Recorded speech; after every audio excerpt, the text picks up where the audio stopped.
YCP నుంచి కొంచెం పక్కన పెడితే సార్, మిమ్మల్ని ఒక క్వశ్చన్ అడుగుతాను పర్సనల్ గా. చాలా సీనియర్ లీడర్ గా మీ అబ్జర్వేషన్ ఏంటి? వస్తున్న నాయకులు చేరుతున్న పార్టీ జనసేనగా ఇప్పుడు మారిపోయింది, టీడీపీని ఆప్షన్ గా ఎంచుకోవట్లేదు అని చెప్పి కొంతమంది నాయకులు మాట్లాడుతూ ఉన్నారు. ఎందుకు జనసేన ఒక హ్యాపెనింగ్ పార్టీగా కనిపిస్తుంది అంటారు అలాంటి లీడర్స్ కి? ఆయన నాయకత్వం మీద అందరికీ కూడా గౌరవం ఉండొచ్చు.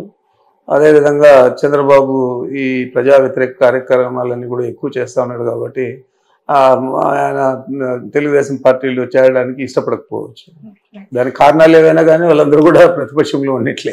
సార్ 2024 ఎన్నికలు కేవలం పవన్ కళ్యాణ్ యొక్క ఎఫెక్టివ్ వల్లనే ఈ రిజల్ట్ అంటారా? మీ అభిప్రాయం? 100%. దాంట్లో ఏం సందేహం? పవన్ కళ్యాణ్ వల్లనే 100%. అటు వైసీపీ ఓటమి, అటు కూటమి గెలుపు 100%.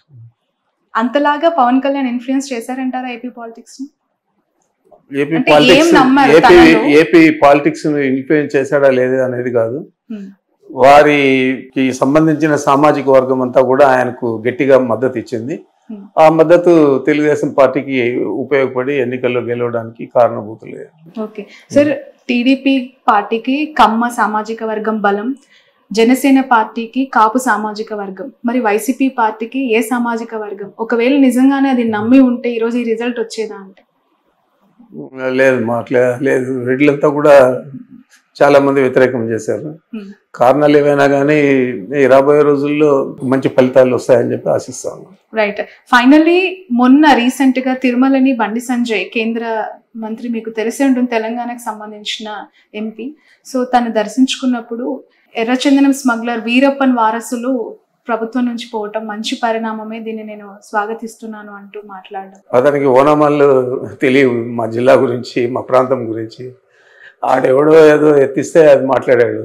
ఇదే చంద్రబాబు నాయుడు వాళ్ళ శాసనసభ్యులే 2014లో పోటీ చేస్తే పీలేరులో కిరణ్ కుమార్ తమ్ముడు కిషోర్ కుమార్ రెడ్డి ఈరోజు శాసనసభ్యుడిగా ఉన్నాడు తెలుగుదేశం పార్టీలో. అతని గురించి పబ్లిక్ మీటింగ్లో ఎర్రచందనం స్మగ్లర్ వీరప్పన్ అన్నాడు. మరి ఆ వీరప్పన్ ఇప్పుడు వాళ్ళ పార్టీలో శాసనసభ్యుడిగా చేసుకున్నాడు. మేము రెడ్ శాండిల్ స్మగ్లింగ్ అనేది ఎంకరేజ్ చేయలేదు. నేను ఫస్ట్ టైం శాసనసభ్యుడు అయినప్పుడు రాజశేఖర గారు ఉన్నప్పుడు దాదాపు 370 వెహికల్స్, కొత్త వెహికల్స్ ఫస్ట్ టైం కొనిచ్చాం. అంతవరకు పాత బండ్లు ఇండిపెండెన్స్ అప్పటి నుంచి ఉండేటివన్నీ ఉన్నాయి తప్ప కొత్తవి లేవు. కొనేదే కాకుండా 24 డిఎఫ్ఓలు అంటే ఫారెస్ట్ డివిజన్స్, ఆ డివిజనల్ ఫారెస్ట్ దీనికి 1+4 ఆర్మ్డ్ ఫోర్స్ ఇచ్చాము. ఆర్మ్డ్ ఫోర్స్ ఇచ్చి వాళ్లకు సెక్యూరిటీగా ఇచ్చి రెడ్ శాండిల్ స్మగ్లింగ్ అరికట్టేదానికి కృషి చేసాము. చేసేదే కాకుండా చాలా మంది మీద అప్పుడు పీడీ యాక్ట్ కూడా పెట్టాము. మరి అదంతా కూడా ప్రజలకందరికీ తెలుసు, మనం ఏ విధంగా పనిచేసామని తెలుసు. మీ పరిపాలన వీరప్పన్ లాగా ఉండింది అని తన అభిప్రాయపడ్డారు. అదే నేను చెప్తున్నా, అతనికి ఓనమాలు తెలియదు, జిల్లా గురించి తెలియదు, మా రాయలసీమ ప్రాంతం గురించి తెలియదు. ఎవడో ఏదో చెప్పిస్తే అది ఊతబలికి మాట్లాడాడు. మరి దురదృష్టకరం.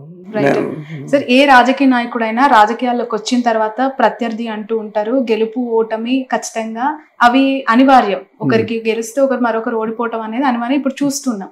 కానీ మీకు చంద్రబాబు నాయుడుకి మీరు చదువుకునే దశ నుంచే గొడవలు ఉన్నాయి అని, ఏంటి సార్ అసలు ఎందుకు కొట్టాల్సి వచ్చింది? ఇప్పటి వరకు ఆ కొట్టిన ఇష్యూని ఇంకా కంటిన్యూ చేస్తున్నారు అనేది జగన్ గారు చేసిన కమెంట్. ఎందుకు కొట్టారు? అది నాకైతే గుర్తులేదు. అది ఇప్పుడు స్టూడెంట్ డేస్లో ఎమోషన్స్, సంతోషం, కోపం అన్నీ ఉంటాయి. బట్ ఇప్పటికి పరిపక్వం చెందిన తర్వాత అలాంటి విషయాలన్నీ కూడా మనం మాట్లాడడం మంచిది కాదు. రైట్. చంద్రబాబు నాయుడు గారు మీరు క్లాస్మేట్స్ సార్, లేదంటే సీనియర్ జూనియర్ కైండ్ ఆఫ్? నాకు senior. 1 year సీనియరా? 2 years senior. Okay, right. Sir, final 1 question.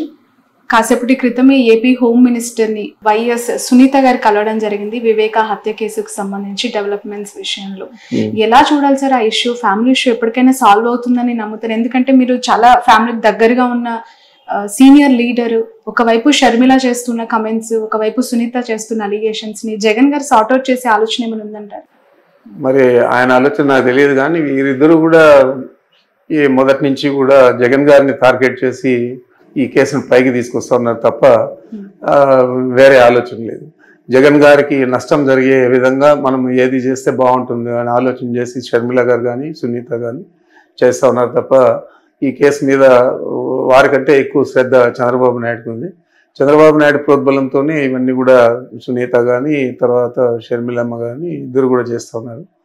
మరి ఇది వారి కుటుంబానికి సంబంధించిన విషయమైనా కూడా దీన్ని రాజకీయంగా రాష్ట్రమంతా కూడా ప్రజలు నమ్మించే విధంగా వాళ్ళు ప్రయత్నం చేస్తూ ఉన్నారు.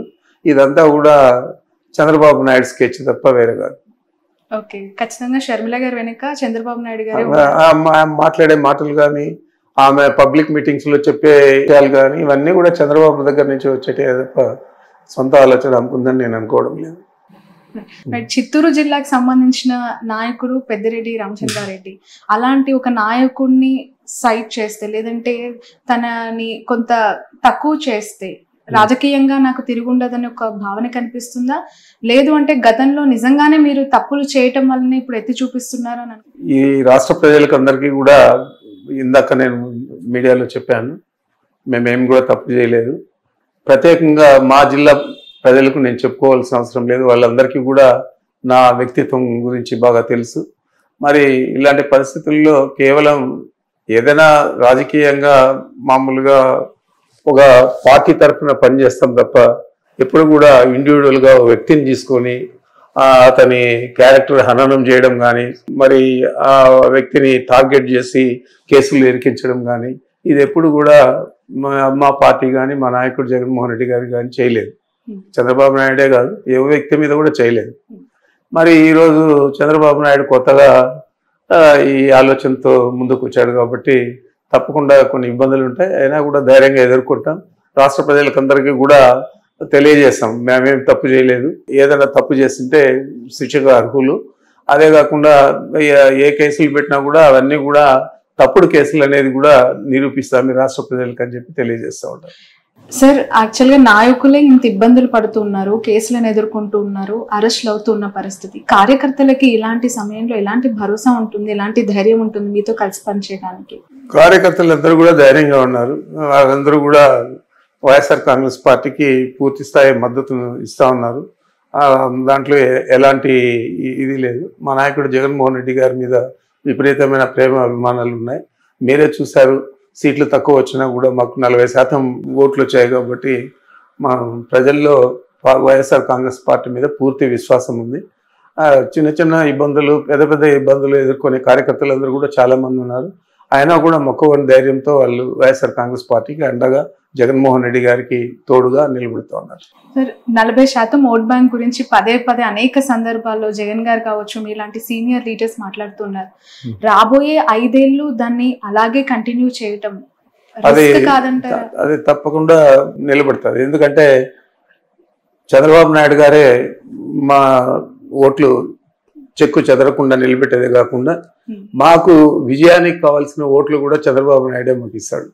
ఎంచేతంటే ఆయన హామీలు నెరవేర్చడంలో విఫలం అవడం కానీ, ఆయన దౌర్జన్యాలు పెచ్చుమీరిపోవడం కానీ, ఆయనకు సహించరాని కోపము, ఆవేదన, కుట్ర అన్నీ కూడా ప్రతిపక్షాల మీద అవన్నీ కలిసి తప్పకుండా మాకు అత్యధిక మెజారిటీ సాధించే విధంగా చంద్రబాబు నాయుడే దోహదపడతాడు. ఇప్పుడు ఆపరేషన్ లేకుండానే మోకాళ్లకు ప్లాస్మా ట్రీట్మెంట్, మీ ఆర్థోపెడిక్ సమస్యలన్నిటికీ రోబోటిక్ టెక్నాలజీ ద్వారా తక్కువ ఖర్చుతో శాశ్వత పరిష్కారం, ఫ్రీ కన్సల్టేషన్, ప్రతి ట్రీట్మెంట్ పై 20% డిస్కౌంట్. ఈ ఆఫర్ కొద్ది రోజులు మాత్రమే, త్వరపడండి.